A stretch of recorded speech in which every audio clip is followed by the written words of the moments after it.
부족한 자가 오직 주의 은혜로 하나님의 말씀을 전합니다. 이 진리의 말씀 힘있고 능력있게 전할 수 있도록 성령께서 충만히 역사하여 주옵소서. 모든 것 주님께 맡겼고 감사하며 우리 주 예수님의 이름으로 간절히 기도하옵나이다. 아멘. 어떤 젊은 두 사람이 결혼을 하게 됐습니다. 신랑과 신부가 결혼을 하게 되었는데 그 신랑의 삼촌 되는 사람이 이제 곧 신랑이 돼 바로 다음 날이 결혼식이었기 때문에 하루 전날 삼촌이 신랑을 찾아가서 축하한다고 얘기를 해줬습니다. 축하한다 아무개야 이렇게 축하를 해줬습니다. 그러면서 삼촌이 먼저 결혼한 사람으로서 이렇게 얘기를 해줍니다. 언젠가 넌 오늘을 인생에서 가장 행복했던 날로 회상하는 날이 분명히 올 거다. 이렇게 얘기를 했습니다. 그러자 신랑이 이렇게 이제 내일이면 신랑이 되는 그 총각이 이렇게 얘기를 합니다. 삼촌 오늘이라니요. 제 결혼식은 바로 내일이에요. 내일이겠지요. 라고 이렇게 말을 하니까 삼촌이 이렇게 대답을 합니다. 그래 내일 결혼하니까 오늘이 최고라는 거야.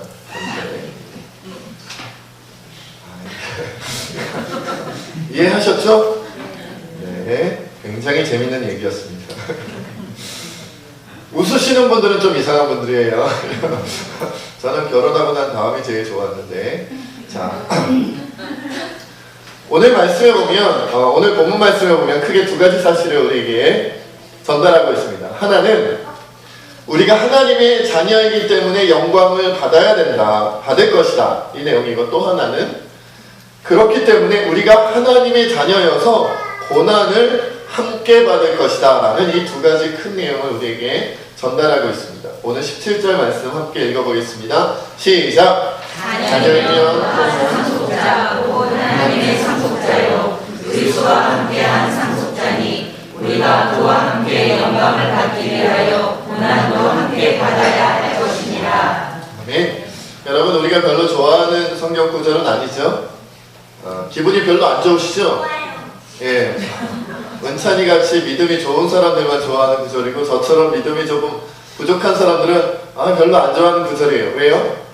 아니 죄사함 받고 구원도 받았다면서요. 그리고 뿐만 아니라 하나님의 자녀가 됐고, 거기다가 이제 상속자라고, 하나님 나라의 상속자라고 얘기했는데 고난은 왜 받아요? 아니 좋은 것만 주시지 왜 고난을 주시냐?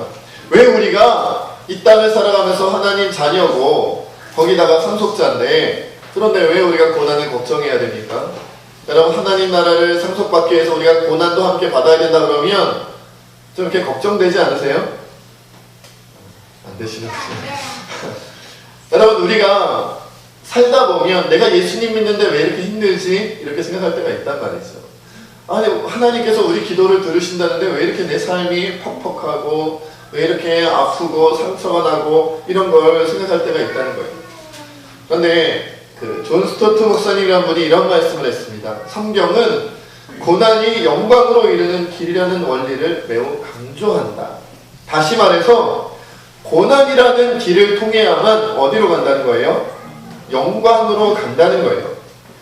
왜냐하면 인간이 원래는 하나님께서 우리에게 고난이라는 길을 통과하지 않아도 하나님의 영광에 바로 이룰 수 있도록 그렇게 온 세상을 창조하셨겠죠. 그런데 문제는 뭐예요? 인간이 어떻게 됐어요? 죄를 저지르고 타락해서 온 세상이 저주를 받았단 말이에요. 그러니까 원래는 그 길로 가지 않아도 되는데 이제는 고난이라는 길을 통과하지 않으면 도저히 하나님의 영광으로 가지 못하게 됐다는 거예요. 마치 하나님께서 우리에게 금은과 아주 귀한 보석, 보물을 주셨는데 우리가 그만 죄로 말미암아 미끄덩 떨어뜨렸어요. 진흙탕이나 깊은 강물 속에 빠뜨리고 만 거예요. 그러면 여러분들이 진흙탕이나 아니면 깊은 강물에 여러분의 보물을 빠뜨렸다고 해서 주인이 바뀝니까? 빠뜨리면 바뀌나요? 바뀌지 않죠. 그러나 그 보물을 여러분이 누리려면 주인이 바뀌진 않았지만 그 보물의 주인은 여전히 여러분이지만 그 보물을 받아 누리려면 어떻게 해야 돼요? 그 진흙탕을 다 헤쳐서 그 깊은 강물을 다 헤쳐서 그 보물을 끄집어내지 않으면 여러분이 보물의 주인이라 할지라도 누리지 못하듯이 마찬가지라는 거예요. 옛날에는 그냥 영광으로 갈 수 있었는데 이제는 우리가 죄로 말미암아 미끄덩 그 영광으로 나아가는 길을 잃어버렸단 말이에요. 그래서 고난을 헤쳐서 가지 않으면 영광으로 가지 못하게 돼 있다는 거죠. 심지어 우리 때문에 예수님께서도 영광을 위한 고난의 길을 걸으셔야만 했어요. 그래서 우리가 지난번에 살펴봤던 누가복음 24장 26절에 보면 우리 함께 펴볼까요? 누가복음 24장 26절 말씀. 누가복음 24장 26절 말씀에 보면 우리 찾아서 함께 한 목소리로 읽겠습니다. 시작. 그리스도가 이런 고난을 받고 자기의 영광에 들어가야 할 것이 아니냐 하시고, 예수님은 고난받고 영광에 가야 할 필요가 없으신 분인데 누구 때문에? 우리 때문에. 우리가 영광에 가는 길을 고난으로 막아버렸어요. 죄로 말미암아 막아버렸기 때문에 이제는 고난을 뚫고 지나가지 않으면 안 되는 그 길을 누구도 걸으신 거예요? 예수님도 걸으셨다는 거예요. 이 로마서 주예를 쓰셨던 장성규 목사님이란 분은 이 고난에 대해서 세 가지로 말씀하고 있습니다. 딱딱한 얘기를 하니까 굉장히 마음이 딱딱해지시죠? 첫째는, 이 첫 번째 고난은 믿음의 고난이다. 둘째는 전도의 고난이다. 세 번째는 섬김의 고난이다. 이렇게 말씀하셨어요. 말하자면 믿음 생활하는 것 자체가 뭐라는 거예요? 고난이라는 거예요. 이 말은 다시 말하면 내가 신앙생활 하는데 이 신앙생활이 고난으로 느껴지지 않으면 지금 뭐가 문제가 생긴 거예요? 내 믿음의 문제가 생긴 거예요. 내 믿음의 문제가 생긴 거예요. 야, 내가 신앙생활, 믿음생활 하는데도 아무런 고난도 없고 아픔도 없고 상처가 없네. 하나님께 영광이다. 이게 아니라 내가 믿음생활 하는데도 고난이라 느껴지는 것이 없다면 뭐가 문제가 있을 가능성이 큰 거예요? 내 믿음에 문제가 있을 가능성이 크단 말이에요. 두 번째는 무슨 고난이라고요? 전도의 고난이에요. 전도의 고난. 복음을 전하는데 고난이라는 거예요. 여러분, 전도를 많이 하시니까 고난을 많이 겪어보셨죠? 크게 웃으시는 분들은 날마다 전도하시는 분들이잖아요. 월요일부터 토요일까지 여러분 때를 얻든지 못 얻든지 항상 복음 전하는 것. 그렇죠? 여러분 힘쓰셨잖아요. 그렇죠? 그러니까 전도하는 게, 선교하는 게 얼마나 힘들고 괴로운 일인지, 얼마나 요즘 전도하는 게 어려운 일인지 다 공감하시죠? 네. 공감하고 계세요, 지금? 제가 표정으로 다 읽고 있어요. 다 공감하고 계세요. 여러분, 우리가 복음을 전해보면 알아요.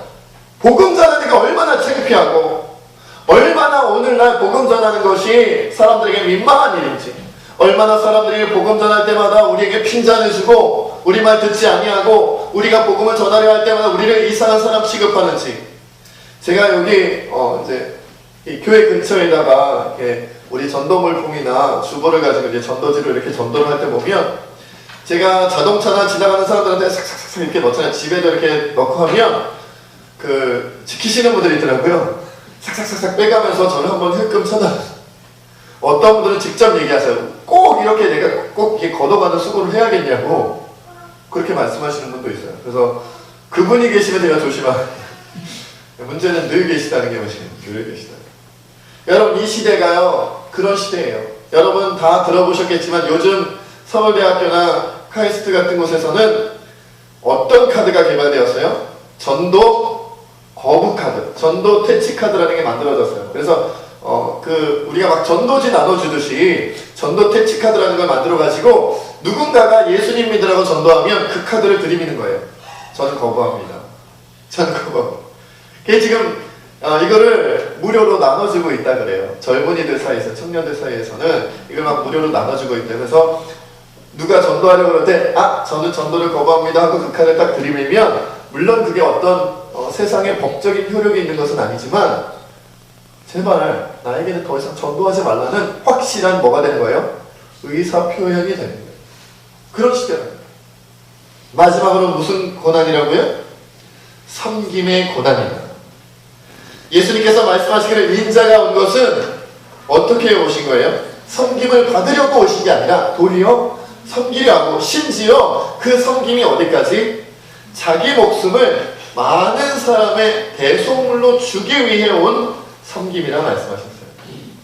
그러니까 여러분, 우리가 섬기는 섬김은요, 그냥 섬김이 아니고 내 목숨을 내어주기까지 하는 섬김이에요. 섬김이 그냥 다른 사람들한테 먹을 거 갖다 주고 좋은 거 갖다 주고 그냥 친절하게 대하고 편안하게 대하고, 이게 섬김이 아니라는 거예요. 그 정도의 섬김이 아니고 예수님이 우리에게 보여주신 섬김의 모델은 뭐냐면 자기 목숨을 다른 사람의 대속물로 주는 거예요. 대속물은 뭐라고요? 그 사람이 죽어야 되는 거예요. 그 사람이 죄가 있고 그 사람이 문제가 있고 그 사람이 무언가 용서받을 수 없는 무언가가 있기 때문에 그 사람이 제물로 바쳐져야 되는데, 그 사람이 바쳐져야 돼. 그 제물로서의 목숨을 누가? 내가 대신 짊어지는 것, 그게 대속물이에요. 아무개 집사님의 문제가 있는데 목사인 제가 대신 제 생명으로, 제 목숨으로, 제 인생으로 그의 잘못과 허물과 죄를 덮어주는 것, 그게 대속물이란 말이에요. 그게 섬김이라는 거죠. 고난이라 부를만 하죠. 여러분, 뭐 우리가 지나가는 사람들한테 다정하게 차 한잔 대접하고 말이죠, 식사 한 끼 대접하고 우리가 뭐 이렇게 청소를 대신해 준다든지 뭐 밥을 대신 지어준다든지 이런 섬김을 말하는 게 아니고요. 그것도 훌륭한 섬김이고 그것도 필요한 섬김이고 그런 것도 우리가 꼭 해야 되는 일이겠지만, 그 정도의 섬김을 얘기하는 것이 아니라 뭘 말하는 거예요?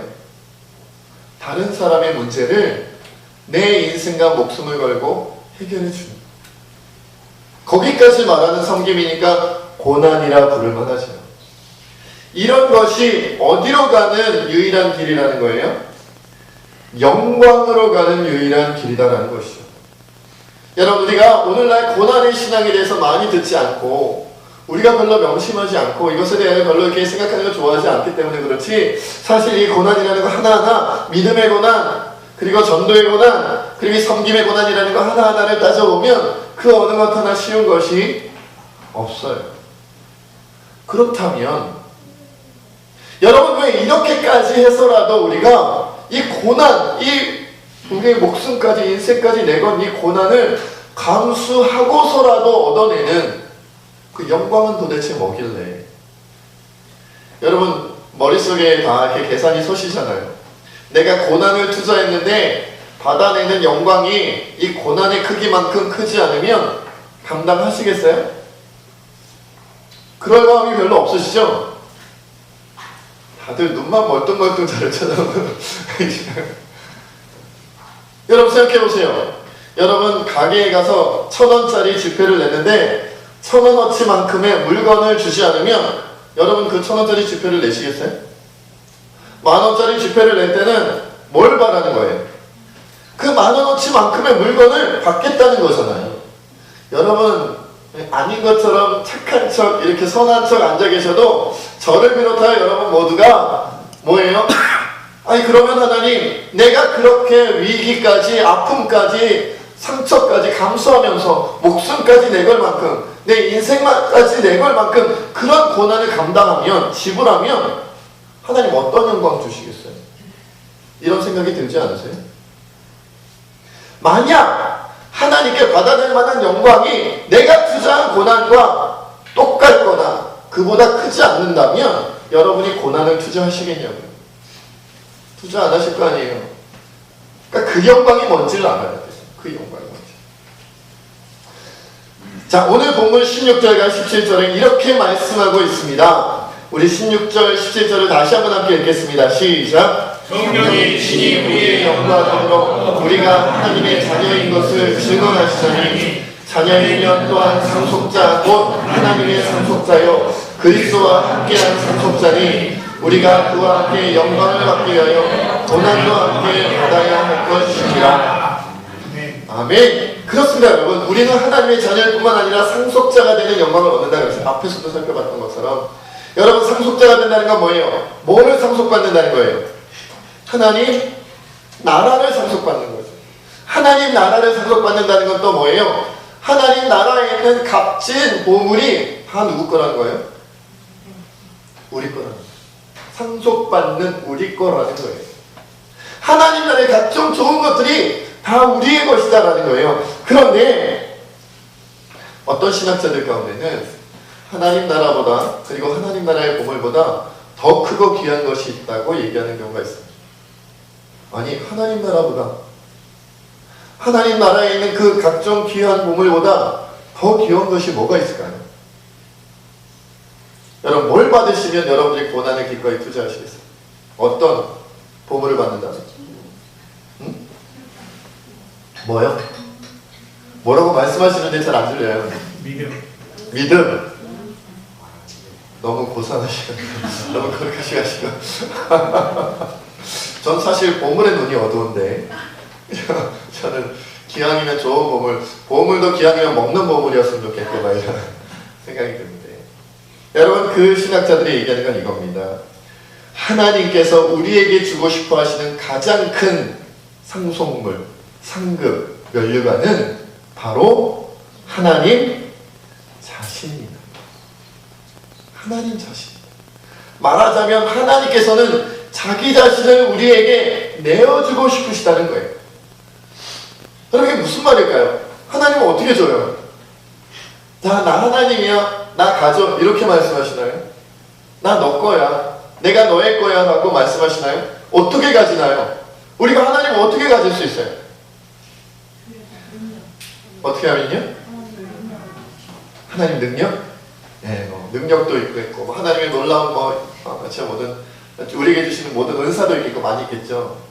근데 오늘 본문 말씀 바로 앞절을 우리가 한번 보겠습니다. 로마서 8장 15절 말씀입니다.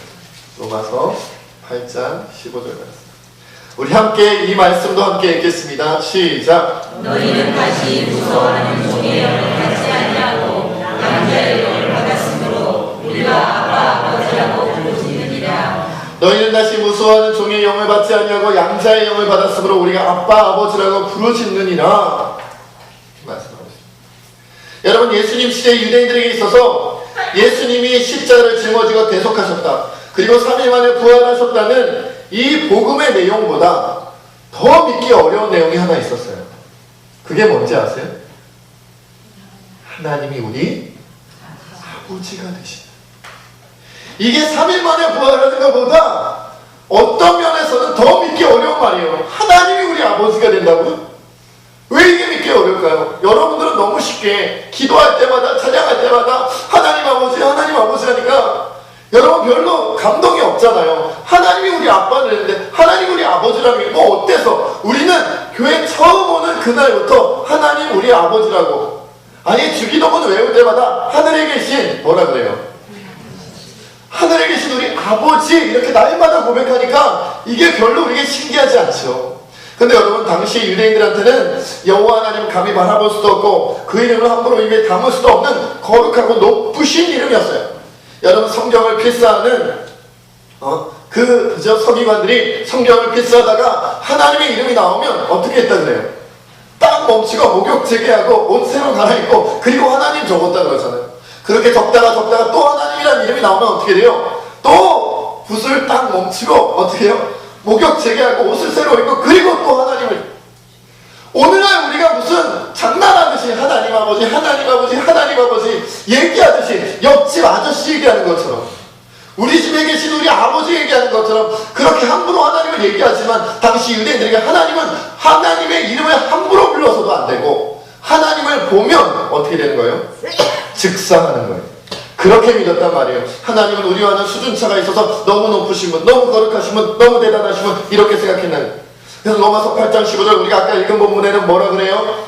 무서워하는 종의 영을 받았다라고까지 말씀하고 있어요. 하나님은 두려운 대상, 하나님은 경외의 대상, 우리는 쳐다보지도 못하는, 눈을 마주치지도 못하는, 그 이름도 함부로 부르지 못하는 그런 분이 하나님이었단 말이에요. 유대인들에게는 그런 하나님이셨어요. 죄로 말미암아 하나님의 자녀의 신분을 잃어버렸지요.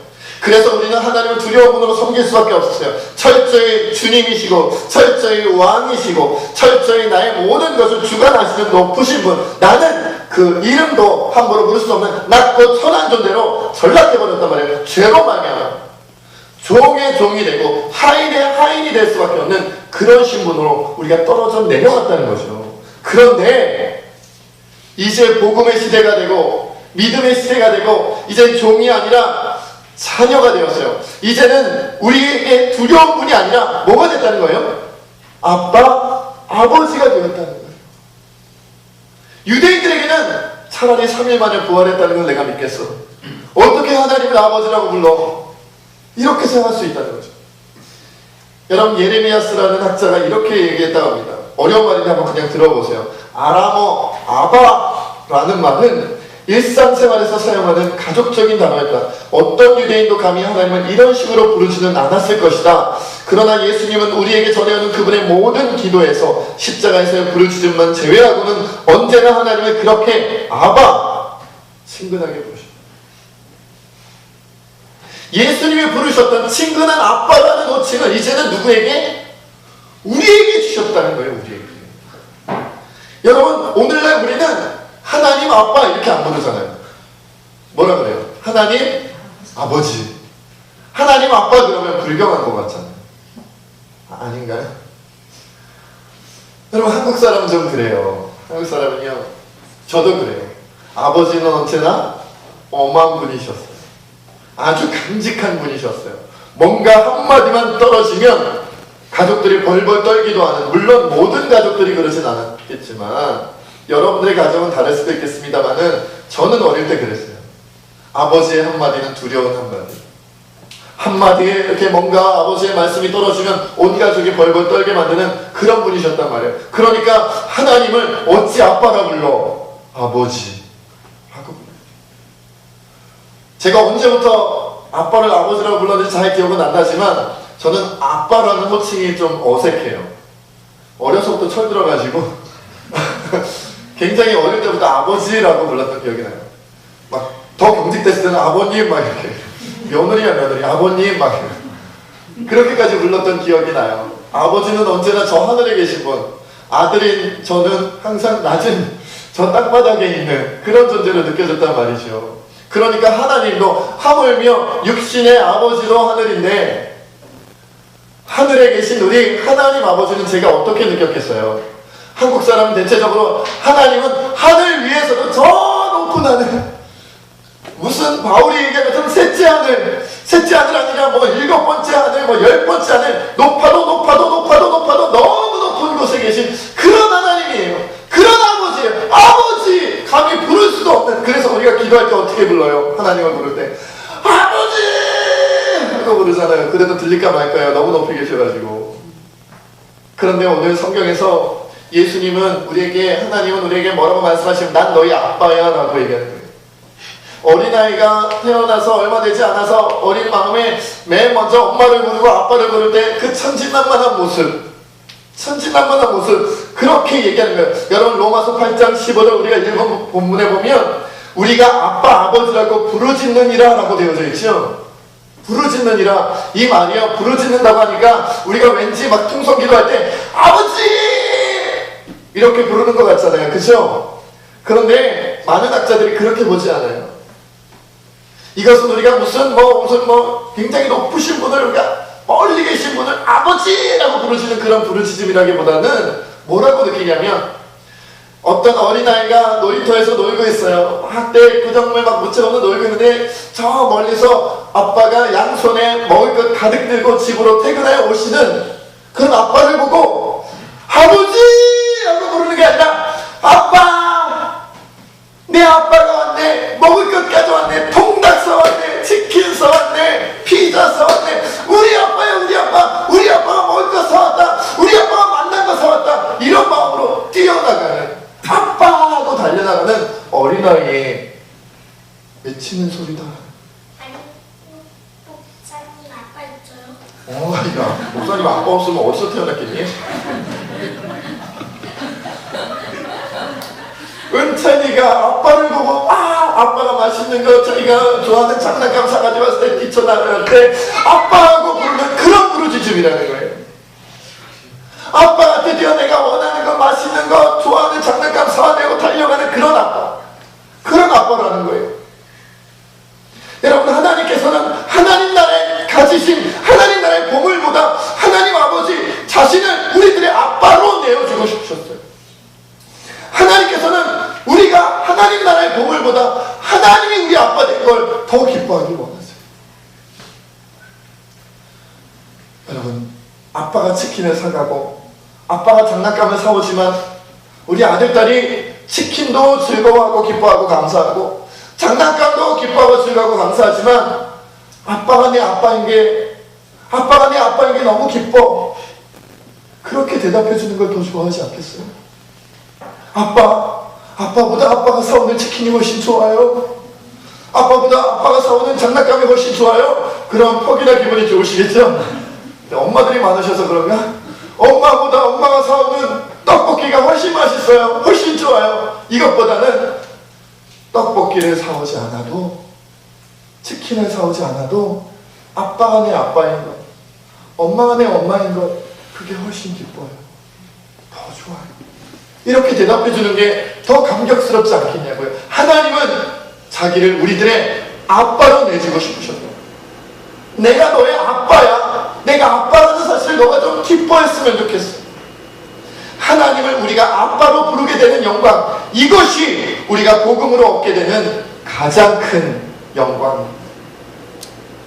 여러분, 미국 남부에 제레미라는 청년이 있었다고 합니다. 굉장히 가난했어요. 근데 꿈이 하나 있었는데 대학에 가서 열심히 공부해서 어려운 사람을 도와주는 훌륭한 사람이 되어야겠다, 이런 꿈을 가지고 있었습니다. 그런데 이제 그가 대학에 합격해서 대학 근처로 이사를 가서 새 학기가 시작되기 전에 좀 일을 해서 돈을 벌어서 학비도 좀 벌고 교통비도 좀 벌려고 농장에 취직을 했답니다. 그런데 문제는 뭐냐면 점심 식사 시간이 되면 남들은 다 도시락 싸오는데 자기는 도시락 싸갈 이제 형편이 안 되는 거여서 빈손 들고 가는 거죠. 사람들한테 너 왜 점심 안 먹니? 그럼 나는 속이 안 좋아, 거짓말도 하면서.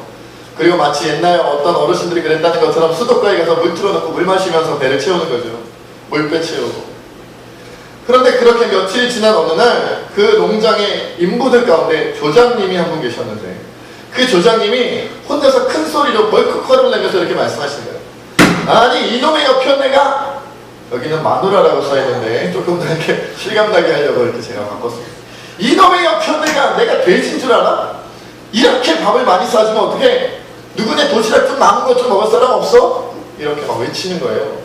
그래서 제레미가 귀가 솔깃해져가지고 밥이 많이 남으세요? 그럼 제가 좀 먹어드릴까요? 하는데 먹기 시작했어요. 다음 날도 이 조장님이 또 그럽니다. 이놈의 여편네가 도대체 정신이 없어. 어제도 그렇게 밥을 많이 싸줘가지고는 나눠 먹었는데 말이야. 또 많이 싸줬다고. 그러니까 제레미가 또 슬금 나타나가지고 이렇게 같이 밥 먹어요.